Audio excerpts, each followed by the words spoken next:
everybody. It's Zach with Sparky3 and Gamesthetic here. No Alex this week. Honestly don't know where the heck he's gone. He just said he wouldn't be joining us this week. But on the other hand, I do have John with me. What's going on, John? Hey-o. So yeah, it's going to be a John and me podcast this week. Yeah, this is one of those ones where Alex gave us some stuff to talk about. Yeah. We'll see. Yeah, it's going to be interesting because I didn't do a whole lot this week other than Baldur's Gate. Been playing, re-downloaded it and been messing with it now since full release. Watched nothing on Gamescom. Haven't kept up with any of it, so... I've watched the one part of Gamescom that I was excited about, and that was the Black Myth Wukong gameplay. Oh, so was it actually gameplay Yeah, this time it was a around? 19-minute gameplay showcase. Oh, nice. Okay. Including like a few boss fights and stuff. Oh, that's not bad. Well, I should get it out of the way. Check out AniMan. Check out our shop. Get a shirt. Gamesthetic shirt. John, I think, still the only one who got it, but it's still a great shirt. Rogue Energy. Use our code SPARKY3 for 10% off. And they're about to actually release a new flavor here soon. They're going to announce because they're teasing it on Twitter. I don't know if I haven't seen a new announcement yet. So new flavor soon. Yeah, I haven't gotten an email about it yet. Yeah. Check the Discord. Check the website. I believe that's all the spiels and everything. So that can be turned off now. Switch over to that. So Gamescom happened. Yeah, apparently it's going on. Oh, is it still going on? I don't know. I just know what happened. I assumed it was over by now.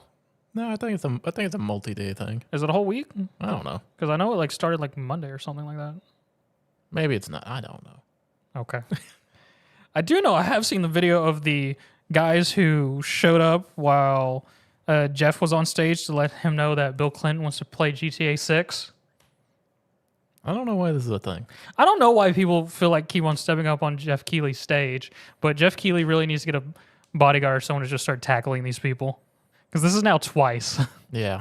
I don't understand why people are deciding to do this all of a sudden, in the past few shows and that. Yeah. It's kind of pointless in my opinion. I mean, at this point with Jeff Keighley, I would assume just anyone he doesn't recognize walking on the stage, he should just assume he's going to try and take the mic from him or try and stab him. Yeah. It's a weird position too, because it's not like he can really do much while he's on stage. Yeah. He can't necessarily stop him. He could just try to keep a mic away from him for the most part. Yeah, because if he does really anything, it's just immediately PR disaster. Yeah. What's going on, Dave? It's just John and me this week, so it's going to be an interesting show. We're just sort of running through things. But yeah, no, it sort of makes me look forward to the next time Jeff is on a stage and who's going to try and outpace the mic from him. I don't know. I have a feeling next time, every entrance to that stage is going to have two people. It's two dudes just standing there and no one goes by unless they have a signed form from Jeff.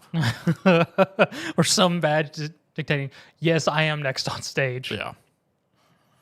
Yeah, this is just a wondrous thing that's happening to Jeff. As you mentioned, one of the main highlights, Black Myth Wukong, got y'all's Dude, this game looks once a year fucking announcement of awesome. I'm going to be honest, I think I watched the initial trailer. I just haven't bothered with it. Is it a third-person action game? Is that what it's going to be? Yeah. It's kind of like a Souls-like. It's kind of like a Souls game. Okay. You're playing as Wukong, and at least based on kind of what we saw today, it's you kind of roam around. There's different quests and stuff you can kind of do. One of the best things I saw about it in this is it's very minimal HUD. Okay, sort of like not Sekiro, Ghost of Tsushima. Yeah, it's a minimal HUD. It kind of shows up, but it's down in the corners to where it's not overbearing of what's actually on there. Okay, I may like this because even Dave and Chad said it does look great. I remember the first trailer looking good, but I haven't kept up with it over the years. It's looked better and better every time they've shown it. What engine's it on? I believe Unreal Engine 5. Did they switch it over to 5? Yeah, because Okay. that was something. I believe that's something that they did a year or so ago in their update. As they showed us that they were updating it. 5 looks so good. Dude, it looks incredible. The first shot of like the gameplay showing in, it like shows and it kind of zooms in on him. He's got his staff held out, and there's like all these like grown up grass and stuff there, and I'm just watching like the bottom of the staff that's right next to this grass, and I'm just like, do it. He steps forward, and the grass actually moves out of the way with the staff. Because that's one thing they showed in the previous ones is like we've always seen like the snowy environments. Yeah. Where like even the staff when he's like carrying it would always leave a mark in the snow. Yeah. Which is just little detail that's really cool to see.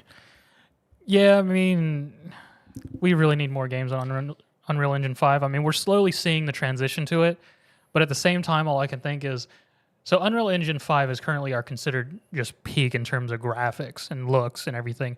What other gaming engines could other developers build to compete with it? Because I know, who uses Frostbite again? I don't remember. It's weird because like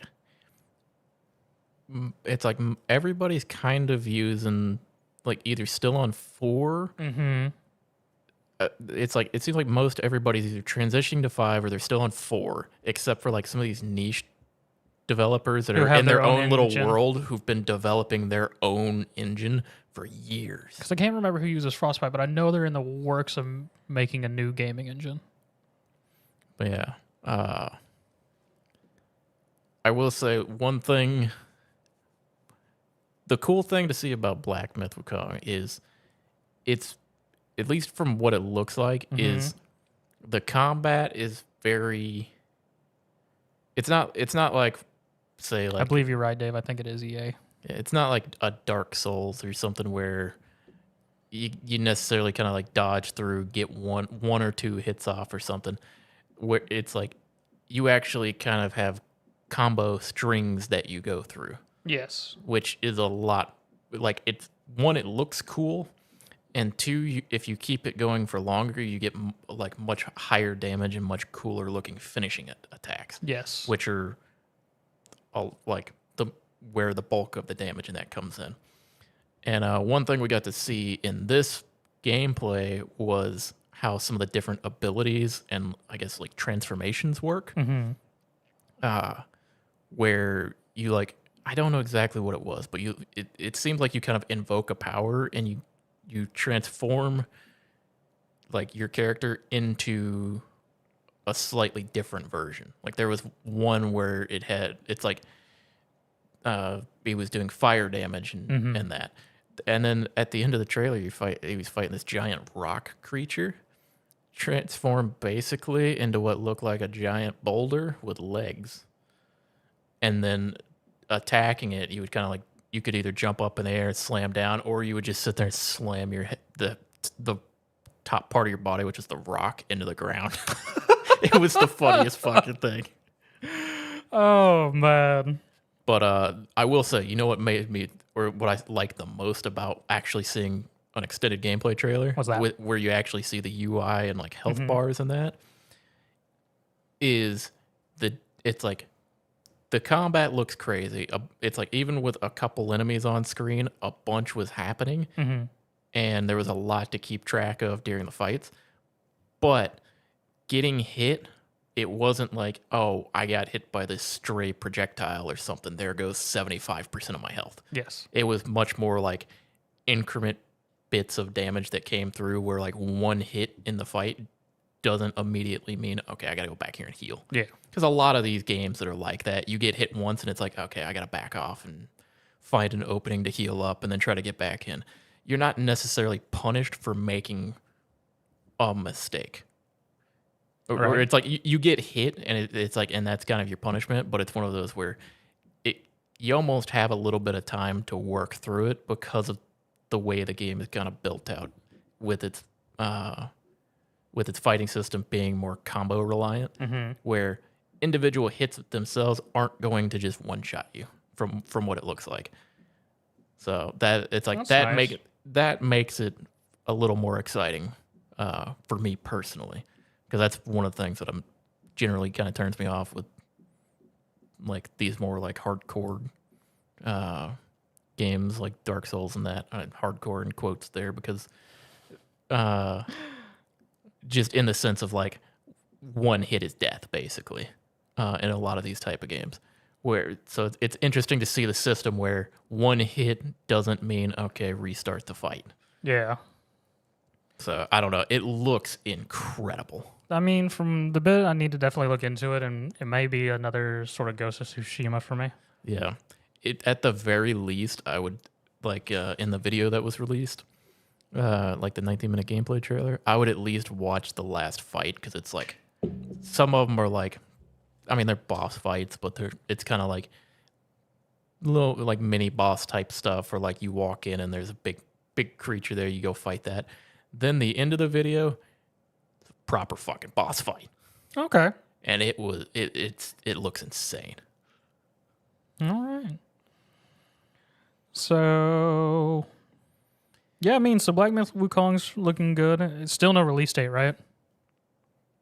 No. What a shame. Hey, we got our once a year bit of information, and it's a lot cooler than it usually is. That's fair, because usually it's just like a small video and a bit of article. Usually it's just a video showing like visual updates or like a bit of information, being like, "Hey, we're gonna be here next year." Yeah. Something like that. Whereas this, we finally got something showing what's actually happening. Okay. Well, another sort of big thing that happened, which people are looking forward to still curious where it's going to go. Cyberpunk 2077 with Phantom Liberty and Cyberpunk 2077 2.0 with going to be updating a lot of base stuff within the game with improvements as well as just with the release of Phantom Liberty itself. Yeah, I could be wrong, or I could be like could get it slightly wrong here, where I believe after Phantom Liberty and like updates to make sure that goes good, I believe they've said that'll be kind of the last series of updates to the game before they start working on the next game. Yeah. So we should be getting a lot with this, and it's kind of at the point where it's again one of these weird things where Cyberpunk has recovered, risen back up from our release. It's recovered to a point where it's like it's a good game. It's the game that we were expecting and hyped up for. It has finally reached that point. Yeah, and it's weird to see it because again, it's one of these where it got shit on a lot out of the gate, and then it's like it's one of these ones where they kind of just kept going. And everybody just forgot about it. And then Edge Runners hit. And then now everybody's like, yeah, it's good. Yeah, no, everyone's fine with it. I mean, I'm almost sort of curious because, I mean, I don't remember if I said it back at the time that it could have been like a No Man's Sky or whatnot, back when it first came out and whatnot, because we knew they were working on it. They were doing stuff and whatnot, doing improvements and everything. And just how it did go under the radar, I almost wonder if it would have gotten back to its point it's gotten to without the the Edge Runners thing giving it just a ridiculous push for no reason. No, I honestly don't think... And then Phantom Liberty coming out, because I feel like it was still gotten some hype back with the Phantom Liberty announcement. It would have, but Edge Runners is what brought a ton of people back to it. And by the time Edge Runners came out, the game was good. There was a lot of improvements already happened. The game was already back to being good. And so it's like that came out, everybody's like, oh yeah, let's go check out Cyberpunk again. Now. And then they go into it and they go, oh yeah, it's great. So it's like that. Yeah, Edge Runners coming out when it did was like the best thing that could have happened for Cyberpunk. And I mean, even Dave was here saying that Bethany is excited for a lot of the stuff they're adding. And I mean, at this point we should be, because with this final 2.0 update, this should ideally pretty much just be peak Cyberpunk. Yeah, it's one of those things where it's like I keep looking at it on my computer because I've re-downloaded it a little while ago. How big is the file now? I don't remember. I just kind of Because when I got my new computer, I downloaded it, and I just set a bunch of stuff going. So okay. I had like 200 gigs or something downloading, and I was like, it'll finish when it finishes. But yeah, it's one of those where I kind of wanna play it. I can't justify it right now with other stuff that I'm Yeah. trying to play, but I got the itch to go back and play it, but I'm kind of like, man, at this point, I might as well just wait. I'm gonna be honest. I have Cyberpunk. I don't know if I'll ever personally go back to it, just because I'm not feeling a first person shooter right now. Well, that's the thing. It's like I haven't been really in that mood, Yeah. and I haven't been in that mood in a while. But it's also one of those where I kind of want to go back to it just because I don't really play any other games like that. Yeah. So I kind of want to go back and give it a try. Be like, am I in the mood for something like this right now? But I mean, yeah, definitely looking forward to it. Phantom Liberty's coming out soon. Should be a great expansion. Fantastic improvements overall. Peak Cyberpunk. If you still somehow haven't played Cyberpunk, this would definitely be the point to go pick it up. Even just the base game itself. Yeah, because the base game itself is at a whole bunch of updates and improvements to it. A bunch of extra content's been added to it. But a game that I'm curious if it's going to even survive going forward. We got information on Diablo 4 Season 2, Season of Blood. With all the crap that's happened with Season 1, is it going to have a player base for Season 2?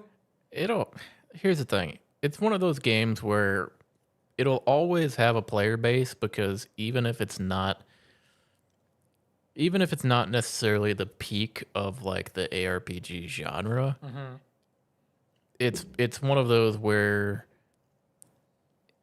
people go through phases with it. Like I've been playing Path of Exile again. Yeah. I go into phases where I'll play Path of Exile pretty hard for a few weeks, month or something like that. I won't touch it for 6 months after that, but I get really into it for that period. And pretty much all ARPG players, they bounce around between different games. So that's still there. There will always be people that will go to it to play it, but it's also the thing of like the fatigue sets in for D4 way faster than I would have thought. Really? Oh yeah, just like the fatigue of it, like just generally losing interest in it. At least for me, like I enjoyed playing it a shitload, and then Season 1 came around and I played it a little bit, and I was like, I'm gonna go find something else to play that I'm not, because it's one of those where it was like, it's really weird to hear considering how the longevity Diablo 3 had, and just, I mean, there was some still burnout, but I don't think it was nearly as quick. It was. And you think it's more or less because 4 is more of a live service ARPG?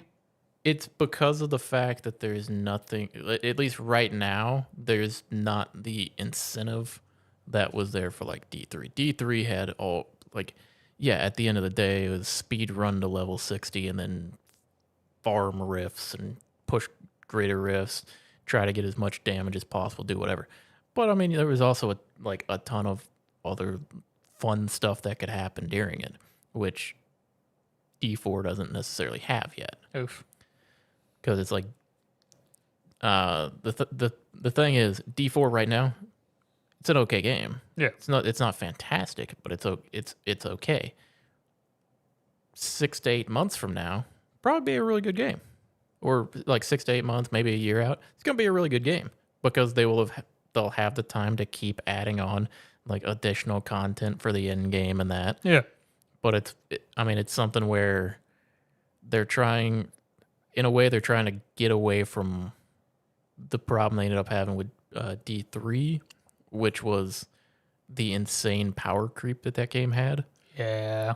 So they're trying to head off like overpowered shit and like trying to cut stuff back to make it where you're not going to be as crazy strong as you were in like D3 or something. But it's like the problem is the way they've been going about that is like players discover the stuff and then they nerf it.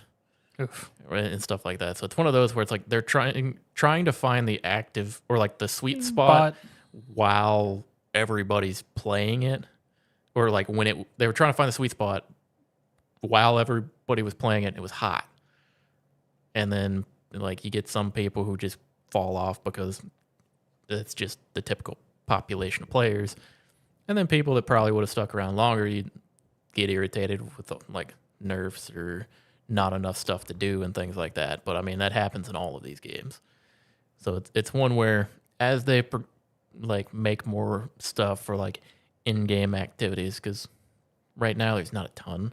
So as they make more stuff that's like, so like when you're in the mid levels, like 50 to 70 range or something like that, if you have stuff to do besides just farm dungeons, or when you get past that, if you have something to do besides just farm dungeons, have extra stuff to do, that's the point that it'll become a good game. But currently it's on its way there, and that's the thing. Everybody knows it's on its way there because they've talked about wanting to implement more stuff. It's just not there yet. And then speaking of Season 2 content itself, so it's planned to begin on October 17th. As it stands right now, it is going to have a new quest line with vampiric powers to wield against originators, 5 additional in-game bosses with the ability to target specific unique and uber unique items as a drop, and as well add inventory management, Paragon points, have a whole new renown reward system. And this is all the stuff they announced here at Gamescom as it stands right now. Well, yeah, that's another thing as well that's had people kind of being like, I'll come back to it when some of this stuff gets fixed, is a lot of quality of life stuff. They've like stated before Season 1, they were like, yeah, that stuff's gonna be like Season 2, Season 3 before we get to it. And then some people were like, okay, that's when I'll come back. So yeah, it will definitely be an interesting watch, just because of how rough Diablo 4's initial season after its release was and where they're going with it. Yeah, it's one of those. They'll eventually recover.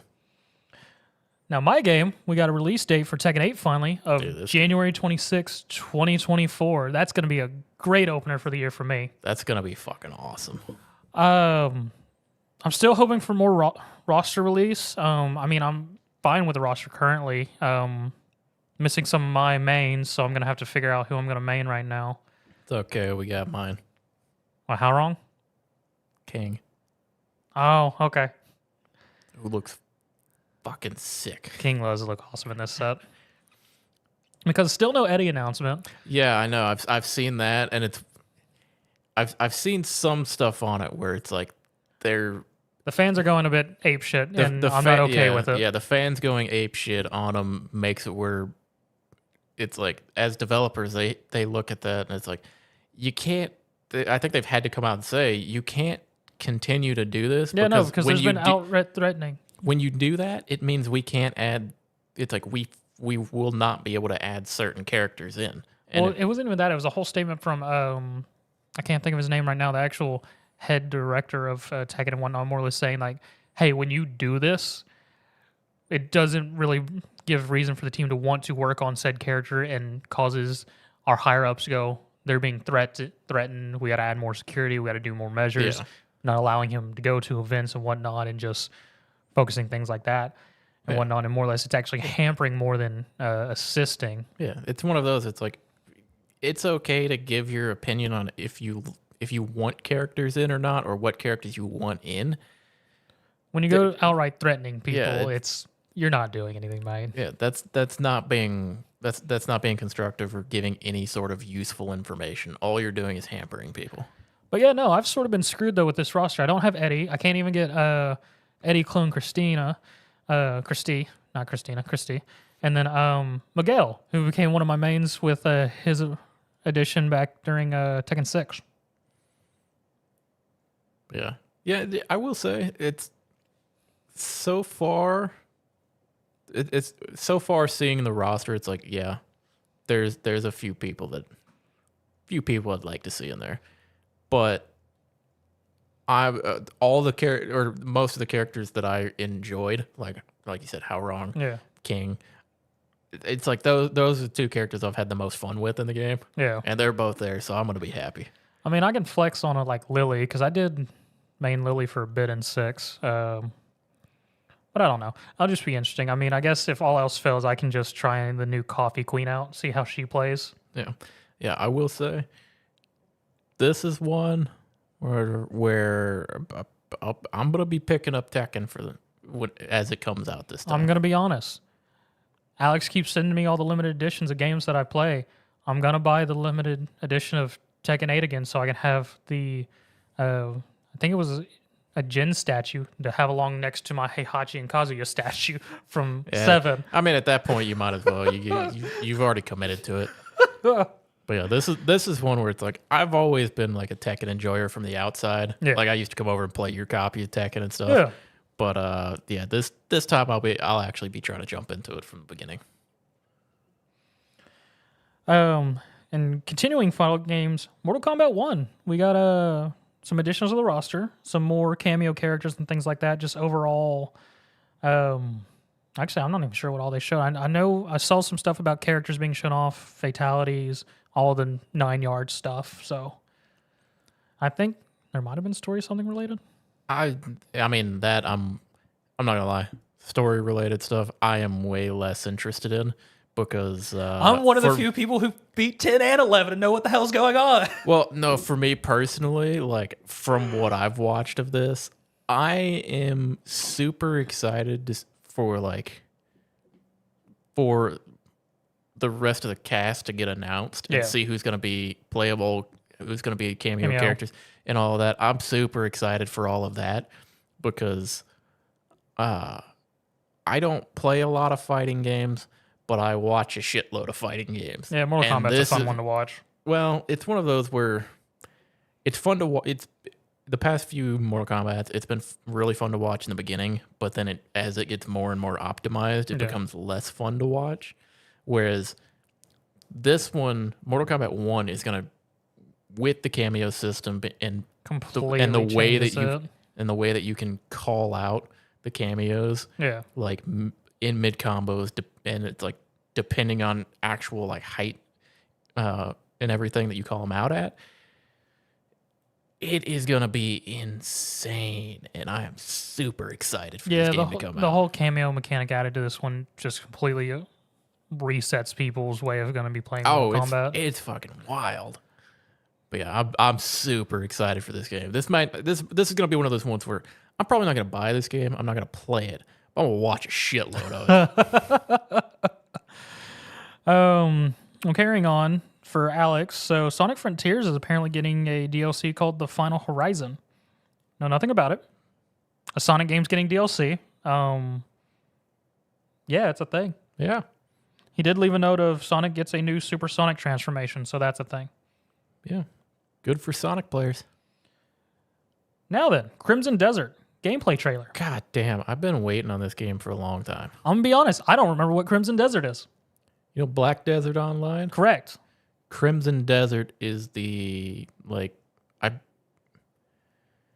think originally it was gonna be the like a PvE experience of it, and I think it's moved to be like a solo experience. Okay, so it's gonna be just Black Desert as a solo game? Well, it's a different game. Okay, but I believe it's gonna be in that 3D ARPG. Oh style? yeah. I mean the trailer that we got showed off some of the combat. It showed off like some life skills and that. It showed being able to ride a horse and like shoot, or riding a horse around and being able to shoot like a bow and arrow and stuff off of it. It showed off some of the action combat, which again, very remnant of Black Desert Online. Less particle effects that they showed off. Okay. Just more like martial combat for the most part. Fishing. It's fishing. Of course. But yeah, I mean it looks cool.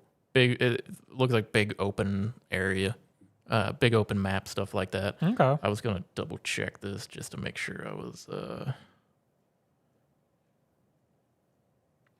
On the other hand, one that I do remember and I am sort of interesting, we got first like gameplay look at Stormgate, which all we got beforehand was a weird trailer of people fighting over some statue and whatnot, and Well, unless it's an RTS game made by previous StarCraft developers.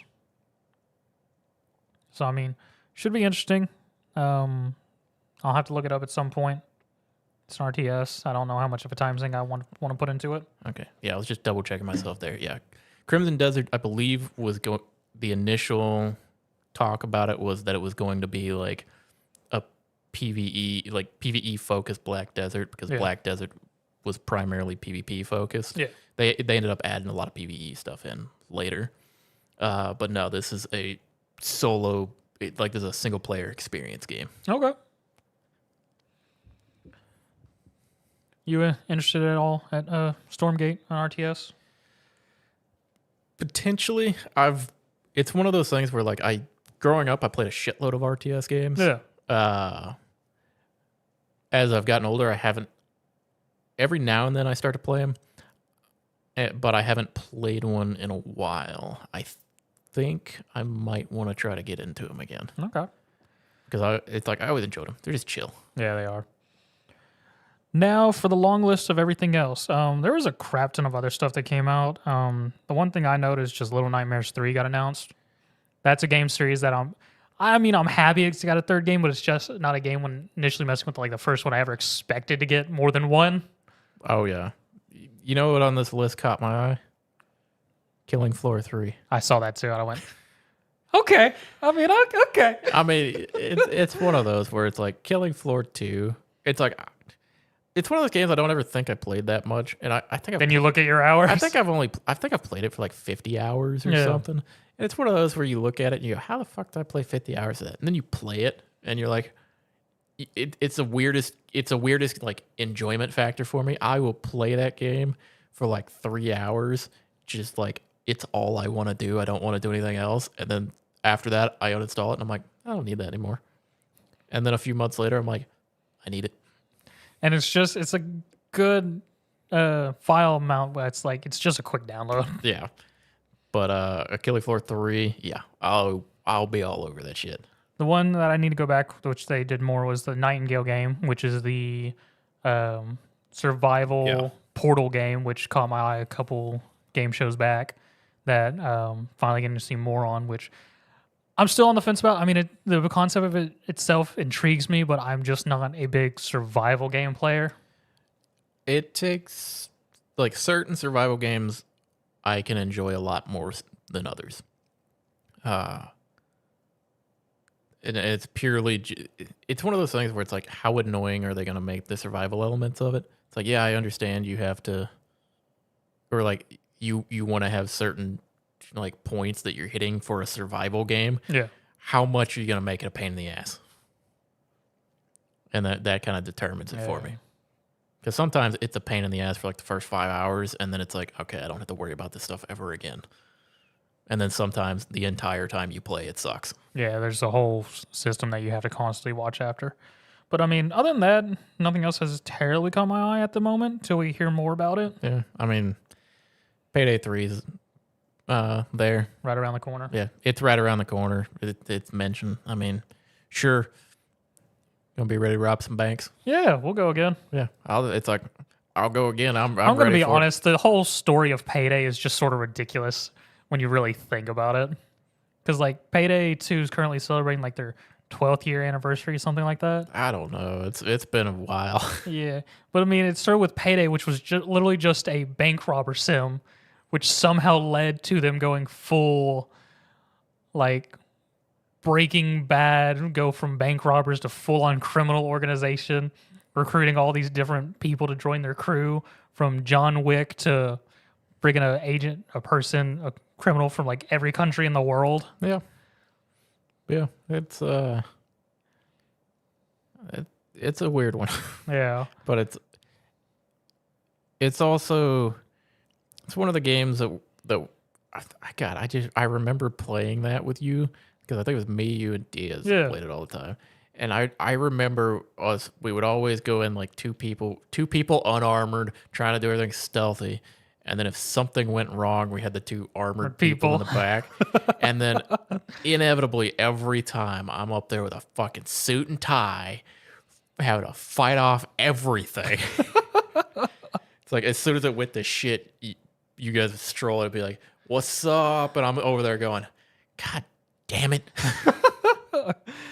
I mean, it's fun. It's sort of funny because like after playing more of it at that time, we were doing it so wrong. There were so easy ways to cheese it that we could have done. Yeah, but cheesing it's only fun so much. Because like I don't know how it is now, but the phone jammers, those things were busted as all get out. Because as if you set one of those, it jammed the entire map. Like its range was broken, so it jammed the entire map. So you would just literally set one of those on the door of whatever or on the ground. Because like literally some of the maps were pretty big and I would see someone fuck up on the other side of the map. Someone would just throw it on the floor and we'd be good. And because there was a game where I played where I first saw that was someone did that. They set up a jammer. We just ran the bank. Everyone on the floor, tied up what we could, killed whoever we could and bagged them up. And it was just a traditional bank one. If we get all this set up, everything's good. And one of the people was like, anyone got a saw? No. Shit. We spent 40 minutes in that game unlocking every lockbox in the safe. Yeah. We got a lot of money, but goddamn, that was annoying. But yeah, no, that's one where it's like it's a weird game because I only have good thoughts about it after the fact. Yeah. I have had zero desire to go back and play it. I mean, I always look at it and be like, it'd be nice to play, but I mean, yeah, same thing. I haven't gone back, but with Payday 3, I'm like, okay, there's my end. Yeah. Payday 3, I saw when the announcement first came out, I was like, you got me back. You got me. Oh, man. But, I mean, I got nothing else from Gamescom that I want to note. Just quickly looking through.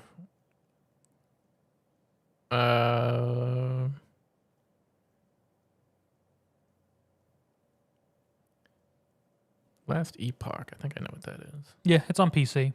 That's an ARPG, isn't it? I believe so, yes. Let me just quickly see. Yeah, okay. This is one I haven't played yet. It's been recommended to me too on Steam. I think it may have been in early access or maybe I think it actually came out a little bit ago. I think it came out a little bit ago, but it's one where I haven't dove into it yet just because I think it's like $35. Yeah. It's one where I'm like I haven't taken the plunge into buying it yet. Yeah. But it's one that I keep looking at and is highly recommended. Or it's been highly recommended to me based off of like how Things much you've played. Yeah, based off of like playing Path of Exile for so long and that a ton of people that play Path of Exile highly recommend it. So it's That's one, good. It's one that eventually I will get to. Well, so going off Gamescom, so we have PlayStation Portal was fully announced and information about it was formerly known as Project Q. It is going to be $200, no Bluetooth. For headsets, you have to buy PS Link compatible headsets. No local play, not even on media playback. No PS5 cloud streaming, and targeting same battery life as DualSense controllers. What the fuck's the point of this thing? I don't know either. I mean, seeing all this, I'm just like, why would I ever want to buy this? Why the fuck would you ever want this? What is it supposed to do? Everything that we said it needed to be good. They did not do jack shit. Doesn't do any of it. I don't understand why this thing exists. I mean, it's also expensive. Yeah, I mean, it doesn't even have the regular features that most things have, like fucking Bluetooth. Like, why did you take out Bluetooth of all things? I don't know how anyone else feels about this thing. I do not understand what purpose this thing is supposed to fucking fulfill. Sony doing Sony things. With how little, like, this is all a list of shit that it doesn't have. This thing should be $100. Yeah. But no, they want $200 for it and for people to go, what the fuck am I doing with this? Yeah, what the fuck would I buy this for? I go buy this thing's going to go on sale in 6 months. Holy shit! So none of us are picking it up as it stands. This was one like we were talking like if it did basically all of the stuff that it doesn't do, if it did all of that, It'd be good. $100 would be a good deal on it. It does, but yeah, no. If this thing goes on some crazy sale around holiday time, maybe. But other than that, hell no. So some shout outs from Alex. So apparently he's going to chat about Starfield and Fort Solis next week. He finally bought WWE 2K23 and Baldur's Gate 3. Yeah, I've seen him hopping in WWE. He bought it on Steam. Yeah, he bought the deluxe edition, so all the DLC and fun stuff like that. You know what's funny? He was actually talking to me because it was during that little thing we had gotten together. I think it was like last Saturday or whatnot for. Well, you were pissed. Yeah, off. I was in a bad mood that day. I don't You know were zoned out. I don't know what the fuck It happened. was after you left, but we're talking. He's just like, I think I'm gonna have some extra money to buy the Icon edition of 2K23. I was like, oh really? Why are you buying the Icon edition? He was like, well, it has all the DLC. I was like, you know, there's a deluxe edition with the season pass, right? He's like, what? I was like, yeah, it's cheaper too. He looked and was like, oh well, I'm buying it now. How does this boy not know about different editions of games? I don't know. I was very confused why he thought there was only standard in the he thinks there's Icon. He thinks it's the base game and the expensive version. Nor he's lucky because on Steam normally you have a lot of times it's just the base edition and the digital deluxe edition. We don't usually get access to the higher versions. Yeah. Or the ones with like additional content. He does say he does. I was right. He does like the GM mode, which is Everybody loves it. the It's the GM best part about the game. it really is, especially since it's the second version of it. He says Wukong looks amazing as usual. Baldur's Gate 3 is also fun, and he's ready to play more. He's somehow at some point going to rope us in for a multiplayer game. He's mentioned it, but yeah, that kind of determined, or it's going to be determined By when him. he's available to play. Yeah. Because I have like so far, I'm not saying no to Baldur's Gate. I want to be honest, John. Whenever you messaged me the other day, I was just like, do I want to join John in a game, or do I want to keep messing around with this monk? Oh, I was just messaging you to be Yeah, I like, figured. I was like, what's up? I haven't seen you on much. Giant L for PlayStation, the Portal thing. I didn't even see that he said that. I just assumed he thought that. Yeah, it's going to be interesting to see once this thing actually comes out and see what any kind of pre-orders and actual sales it sees. Then I'll be curious to see what the hell people actually do with this thing. I have a feeling that I don't think it's going to do well, but I think it's going to do decent enough because people will always buy a new accessory. Yeah. It's like people will always buy it just to have it or because they think it's going to be cool. So I don't think it's going to do well, but I think it's going to do just good enough for them to think it's justified. Sort of it's that first adopters mentality. Yeah. He's super excited for Cyberpunk 2.0, but he's not going to get to it because it comes out for vacation. So he's eating that to the wind. And then he's actually excited for Modern Warfare 3. This dude hadn't been excited for COD in years, and he's going to be excited for this one. Yeah, he says it's based on the direction they're going on the maps. I haven't looked into it, so I have no idea what that's going on about. I haven't. Are they adding a day and night cycle finally? I don't know. It's one of those I don't pay any attention to like a new COD coming out until it gets really close to time to it happening, and then usually a buddy of mine will be like, "Is anybody buying this?" And I might buy it, or I'll look at it and I'll go, "Nah, I'm not in the shooters right now." But yeah, that's sort of everything we got. I don't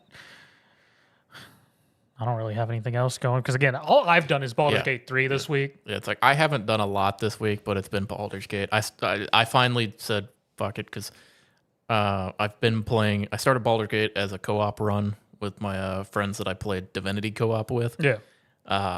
But we only get to play realistically, like, or at least for the past couple of weeks, a few hours a week on Saturday. On one night, yeah. So it's like we'll play for a few hours. So I finally said fuck it, and I just made my solo character. So That's what me and Zach were talking about before we started. Yeah. But yeah, I've basically just I've started my solo character and playing through it, actually using companions this time, because in our co-op playthrough, it's just the three of us, and we don't even have like a fourth companion. No, haven't even bothered with a hireling. No, you know what's funny about the companions though is in just a solo run, if you're playing with the companions, Yeah. you can only have 3 of them. Yeah. At least from early on, because when we first started, we didn't realize you could send the people to camp. Did you just send them away? No, we would send them to camp. Okay. They would just be following with us, so it'd be the 3 of us, and then I had a companion that I was controlling, and one of the others had a companion they were controlling, so we had 5 people. Oh, wow. So I don't know if that's how it works for co-op, where each player could have control of a companion, but it's basically just like you control them on their turn. Well, I guess in initiative. I guess that makes sense depending if you actually want to romance a companion on a multiplayer game. Yeah, because otherwise you don't really deal with them much. You just occasionally go back to the camp, and they know what's been going on. Yeah, and it's like occasionally there they want to talk to you and tell you like little tidbits so you can get some information from them. But yeah, we haven't been using companions at all, so it's interesting actually playing with them. Yeah. I mean, so far I don't know. It's like I'm swapping them in and out and seeing who I like using. That's what I've been doing. I might respec them just for fun. Yeah, that is the nice thing, that you're able to respec them. But no, it's sort of funny. Like, one of the characters I've been running is Asterion, the vampiric rogue. If it's not a spoiler, you find out real quick. Yeah. It's sort of funny once you get his relationship to a point where he's willing to tell you vampire. It's a very awkward conversation. It's like, yeah, there's something I want to tell you. It's like, all right, what is it? I'm a vampire. And you can be like, wait, you're a vampire? Or you can just be the nonchalant. What if it's like, yeah, obviously. You've been shady as fuck. So can you have that conversation with him and not find out? Because the way that my characters have always found out that Asterion is a vampire is I wake up in the middle of the night with him leaning over me trying to drink my blood. Yeah, no, if you actually adventure with him enough and you're not constantly going to sleeping, you can get to a point where he likes you enough. He's like, yeah, I'm a vampire. Oh yeah, I haven't had that. I haven't had that happen yet. Yeah, I just don't talk to him. Yeah, it's just one of those things that eventually an exclamation mark is like, yeah, I should let you know I'm a vampire. And I'm just like, yeah, obviously, bro, you're like shady and know about drinking animals' blood. He's like, oh, you took that well. Glad we had this talk. And you just carry on. Yeah, the funny thing is because, like, with the relationship building with people, it's like just as you make decisions in like conversations or just like how you deal with certain encounters, you'll just see like so and so approves. And sometimes you'll see like 4 people approve and then like 1 person disapproves or something. Man, the people I'm with, they must think I'm the most confusing fucking person to adventure with, because half the time it's like everyone agrees with me, and the other time it's like they're like, "What the fuck?" See, there's some of those where I get approves from characters like, "Wait, why do you approve of this?" Like, yeah, I've had some where it's like everyone approves, and I'm like, this was a very selfish thing that I did for this character. Why are you all happy? like in the Goblin Camp, there's that priest of the goddess of pain or whatnot. And if you can choose to possibly get a blessing by letting him just go BDSM on you and start smacking the shit out of you with a mace. And like, I had Gale, Asterion, and Shadowheart with me. Have a good evening, Dave. Thanks for joining us, man. And like, I just did it because why the hell not? Gale's just sort of like, you do you. He doesn't approve or disapprove at all. And then Asterion and Shadowheart are both like, yeah, okay. I went, Shadowheart, why do you approve of this? What's going on? I mean, I get Asterion. He's sort of a freak, but well, that's I've found out now, but at the time, yeah, Shadowheart's patron is actually like a darker patron. Yes, I found out now, but at the time, I was just like, Shadowheart. Yeah, that's when you're like, well then. But no, yeah, I've been enjoying it. The companions are very interesting compared, even though the people do have their quirks and things about each character naturally. Yeah, it's also interesting for me because, like I said, I'm used to my playthrough being All avatars. three people all making their decisions themselves. So it's like it's coming back to me, and I'm like, okay, now I'm controlling 4 people, and I'm trying to assemble a cohesive party. Yeah. And I'm like, man, this is a completely different game. Yep. But it's been interesting so far. But yeah, it's also part of what makes it a little more interesting is the fact that I've built, or like my character in my solo game is a sorcerer who is very good at being able to talk to people, and like whether it be persuasion, deception, intimidation, everything. I can talk my way through most encounters. That is not how it works in our co-op game. We are not the best at talking to people. We are good at hitting people. Words are hard. We smash. Yeah. In our co-op, we're fighter, druid, rogue. All right. So when it comes time when it's like, okay, that big thing need die, we go, okay, we can do that. But before this dives too hard into Baldur's Gate 3 talk, want to hit the weekly wrap up? Yeah. We're already going about an hour at this point. So Charles Martinet will no longer voice Mario, Luigi, Wario, and Waluigi. Instead, be in a new role called Mario Ambassador. He will not be featured in Mario Wonder. So who the hell is going to voice all these people? They just going to get different voice actors each game now? Yeah, they'll probably just like try to find someone who's close enough. Just use all the Chris Pratt voices. Yeah, they'll find someone who can.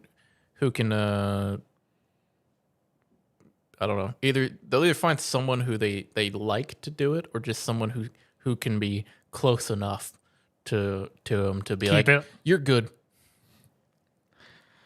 So, my game, Pigman 4, is number 1 in Japan for a 4th week in a row. Game is now closing on 700,000 units sold. Pigman 4, number 1. Best Nintendo game. I have never played nor even seen gameplay of a Pikmin game. I do not know what this game is, but more power to you, Japan. I just love this for me, just because you guys had your Nintendo games that just went Pikmin. Yeah, that sounds about right. A game that will never die and will continue on for the ages. God, Castle Crashers Remastered is getting a physical release for Switch. About to say, fucking this game just won't go away. I mean, I think it came out back in like 2010. It's been out for it's been over a decade. Yeah, it's the game that like it's low key catching up on like Skyrim re-releases. Yeah. It's the game that like I know that everyone played on like their 360 and shit. Yeah. Because everybody always talked about Castle Crashers. They were like, yeah, oh yeah, it's like, yeah, play Castle Crashers. I'm like, the fuck is Castle Crashers? Like, hardly ever played this game. It's a fantastic beat 'em up, man. I know. It's like that's what I've always seen. It's just one where I'm like, I had heard about it for so long that I went to play it, and I was like, what the? This is what everybody's talking about. It's a beat 'em up. Yeah. But yeah, I mean, it's a good game, but it's just like, god damn, how is it still trying to be relevant? I mean, it's still solid. I mean, it sells every time it comes out. It's still a good game, but it's one of those where I'm like, how is it still as like everybody will still buy it just to have it, and people will buy this version of it because they want the physical Switch version. I mean, Behemoth made a good game. They made several solid games that they can constantly resell for the ages, regardless whatever else they come out with. Castle Crashers, Battle Block Theater. I don't remember their last one. I think it was like Pit People. I'm pretty sure they've come out with something else, but I don't know what it is at this point. Yeah. I mean, that's the thing. It's like if you can you don't have to make a lot of games if you make really good ones that can just that don't rely on like graphics in any way, shape, or form. Yeah. So then the actual Call of Duty Modern Warfare 3 news. multiplayer modes they're going to have standard modes, deathmatch, domination, kill confirm, etc. They're also going to have ground war with 3 maps, war mode with 1 map, and then cutthroat, which is going to be a 3v3v3. Apparently, this is a thing Alex is excited about, I assume. No, what he's excited about is for multiplayer modes, all 16 maps from Modern Warfare 2 2009 will be in the game as maps. Oh, okay. And zombie mode is back and by Treyarch and open world zombie map.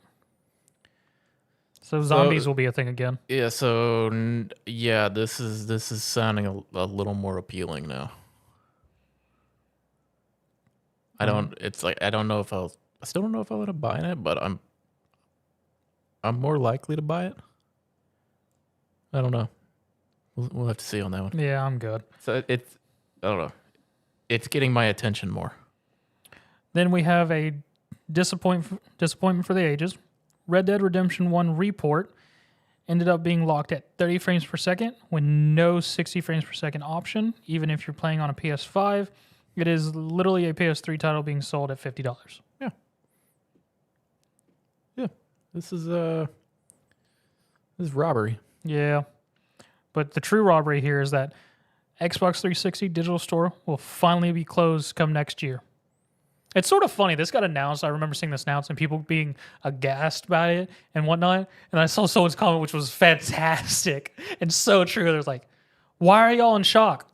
Not a single damn one of you is pulling out your 360 and going back to buy stuff. Yeah. All this made me do, like, because I had heard about it and I knew it was coming. I knew it was coming sometime soonish. Yeah. All it's made me do is want to go back and go, where is my 360? Because I haven't turned it on in years. I kind of want to turn it on now. I mean, I have my 360. I don't even know what account is going to be on there. I mean, I know what account's going to be on there. I have no idea if the password would have updated for it, but yeah. Well, that's the thing. It's like, I don't know which one it is because I lost access to my original account. That's right, you did. Because the email that I used for it was inactive for so long, it got deleted. That's right. I forgot about that. Yeah, so you might be screwed, man. Yeah, but I don't remember if I had I don't remember when that was, because if that was when I transitioned to my new account would be on there still. Gotcha. Then Alan Wake 2 will be delayed 10 days to avoid October releases like Spider-Man, Mario Wonder, and more. Good call. Still 10 days. But still, better call than releasing in the same week. Yeah, I mean, better call than that, but it's like 10 days is still going to be a rough period. I mean, going to be fair, they probably went, okay, all this has come out, let's move back. And they probably looked at a further date and went, well, shit, this stuff's coming out. Yeah, there's not really a good time frame for them towards this point. Not with holidays. According to known leaker, the Snitch God of War Ragnarok DLC is coming.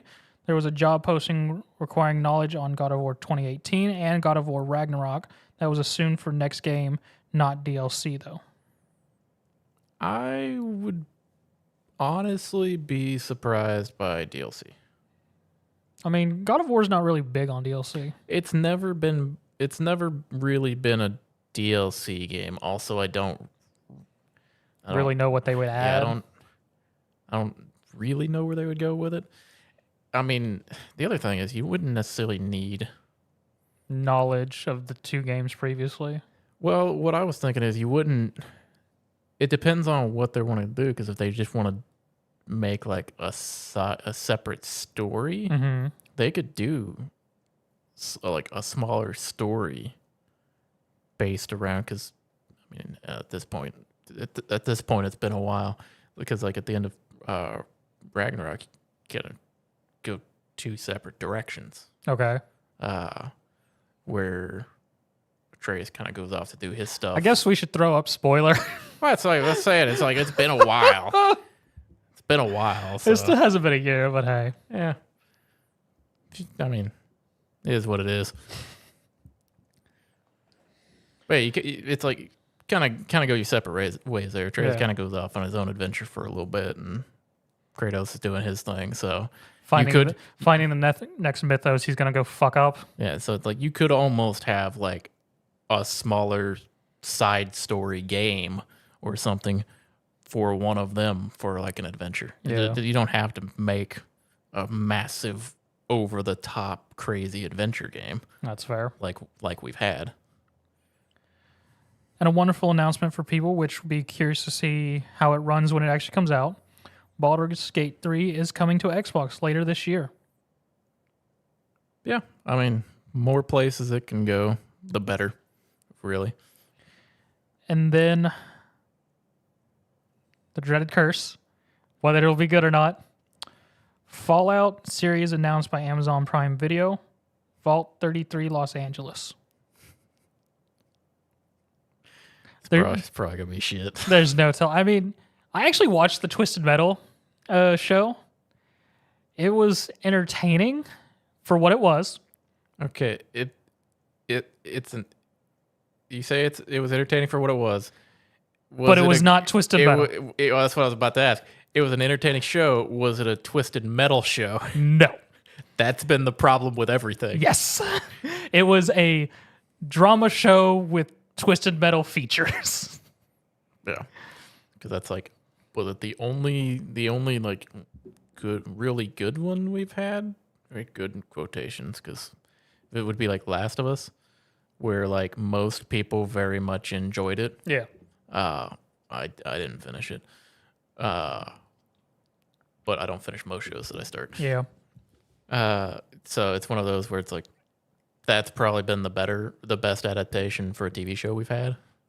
Since they actually tried to follow some of the actual game's original story, which probably was better for them just because Last of Us has such a fantastic story that most people know there for content to work with. Yeah, you know, versus like something like Twisted Metal. I was gonna say something like Halo, where you have all this, you have great lore, you have a whole series of books, you have the lore from the games and everything. The books just go more in depth into it. You have this great story with awesome characters that you could do, but instead you go, then we got Master Ass Cheeks. we don't need to research anything. It's like, you got a guy who wears his cool armor and stuff. Let's have him for most of the show not be in that. And let's just make a show that has nothing to do with anything. Let's just use this IP Like, and let's just take make this- whatever. Let's take this IP that's already Make a generic sci-fi drama. yeah. Let's take this IP that's already trying to kill itself, and let's just help it. I love Halo, but goddamn, that show was terrible. And goddamn, if Infinite's not trying to drag the Halo name down. So yeah, well, I mean, we'll see what Amazon can do with the Fallout series. I mean, Hopefully they do well. I mean, it's Amazon, so I feel like at least whoever's going to be working on it's going to actually try and research a little about Fallout and whatever's. But the fact that they're doing a Los Angeles one doesn't necessarily mean it's going to have any kind of relationship with any of the Fallout games, which I guess gives them a little leeway. But fans of the series are still going to be nitpicky on just stuff and just This is world going to be itself. the fun one where I'm going to be able to watch it from the outside because I don't play Fallout. Yeah. Never really played one. So I can watch it from the outside and just judge if it's a decent show. Yeah. Yeah, then you get things like Twisted Metal and you go, why the hell would you choose a game that all of its lore requires deep diving? Yeah. That's the thing. It's like they probably did that because they're like, we don't really have to try. God dang it. It's like, we could just have something. It's like, we could just have a character that's easy to recognize, Sweet Tooth. show up on screen, and then people know that's what it is. And we just have that happen every now and then. Yeah. I didn't watch it, so I don't know what actually happens, but I mean- I just assume that's kind of how it is. Sweet Tooth shows up in like episode 1 and he's involved in like episodes 2 and 3 and he's He's there to remind you it's Twisted Metal. yeah.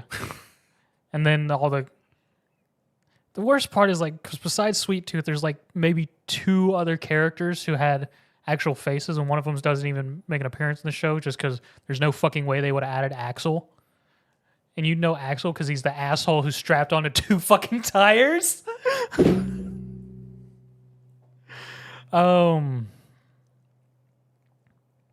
Yeah. It was a thing. Yeah. I received enough reviews that people were like, so season 2? Season 2? God. And I was like, nope. fuck off.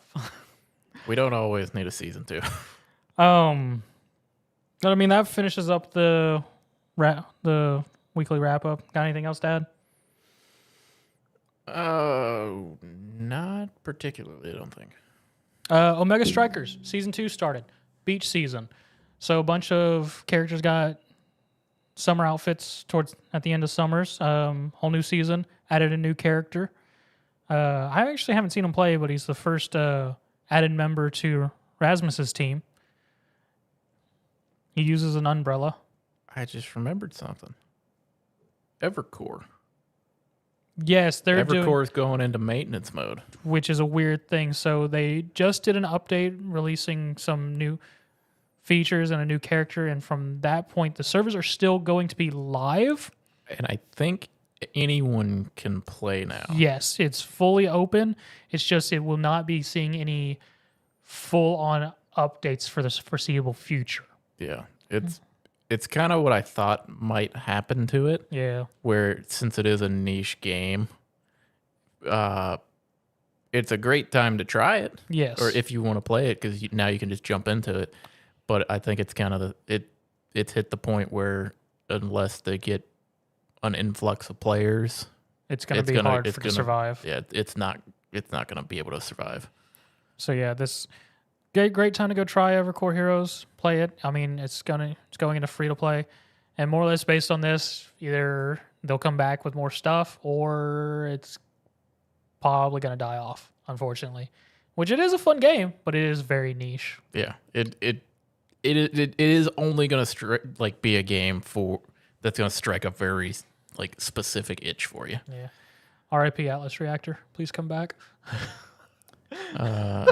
And then last or something else is Dark and Darker is Dark and Dark is getting a wipe on Monday. Okay. So 2 days from now, they're doing a server wipe.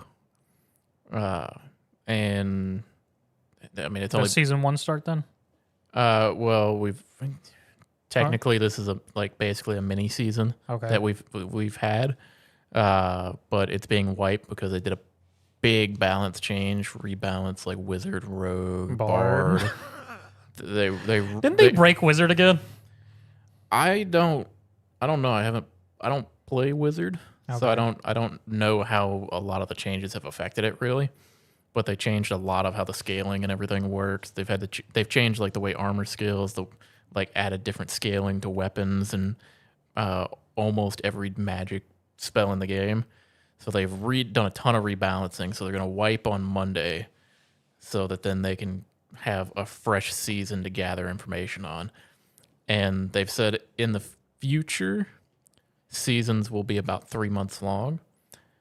But for the current period of time, while they're heavily working on balancing and trying to fix exploits and cheaters and that, they will announce them in advance, but they will be wiping as they see fit. Which is fair.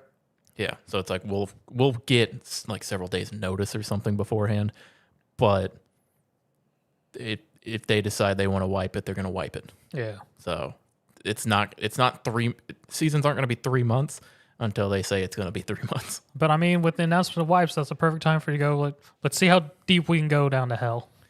But yeah, so it'll be interesting. It's they're constantly doing big balance changes, trying to. Any update with Warlock with what's coming up? Not yet. Excuse me. They have said because they're trying to hit some characters hard. Yeah. And they said specifically there will be times where certain characters are going to not be playable. They're not necessarily not playable. They're not going to be strong because they're if certain characters are overperforming everything else, you're damn right we gonna nerf the shit out of it. It's we'll let you have your fun for a bit, but then you gonna get hit. And then someone else will rise to the top, and that group of players will be kings for a bit. So that they kind of keep almost, not verbatim said that, but it's kind of the tone that they had with it Yeah. is at different points in time, each class will kind of have its time in the spotlight. Spotlight. But yeah, it's like they nerfed some stuff across the board. They nerfed healing across the board.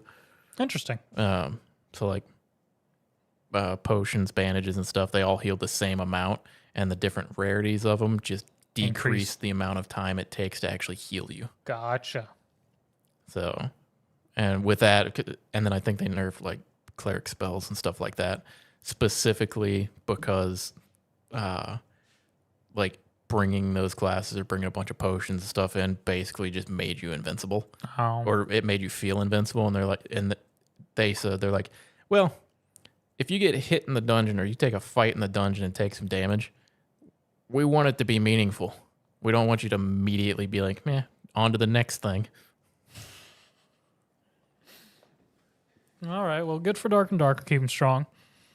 I got nothing else. Nah, I'm good. All right. I guess we're going to wrap this up going forward. So that goes up. Music gets played. Like, comment, subscribe, rate, whatever your platform allows. It does help. Yeah, comment about anything from Gamescom if we missed anything. So we may look at it. I don't know. Yeah, we'll probably get there eventually. Yeah, do everything he said and more. And if you made it to the end of the episode with us, thank you very much. And if you'd like to see more of us, we do these episodes about 6 p.m. Saturdays, 6 p.m. Central Time on Saturdays. So come check us out then. And of course, check out Rogue Energy, Sparky3 code, 10% off. Agent Inc. Check out the website, sparky3.com. Join the Discord with the links below. And that's all the run things that I have to do. Honestly, John, this wasn't too bad of an off-track episode like we usually do. No, we got a lot of it out before we started. But yeah, as John said, every Saturday, 6 p.m. Central Time. And check us out next week. We'll probably be here with Alex. He may return. He may not. We'll see. Oh, he'll probably be here. He wants to talk Starfield. Yeah. Until then, bye.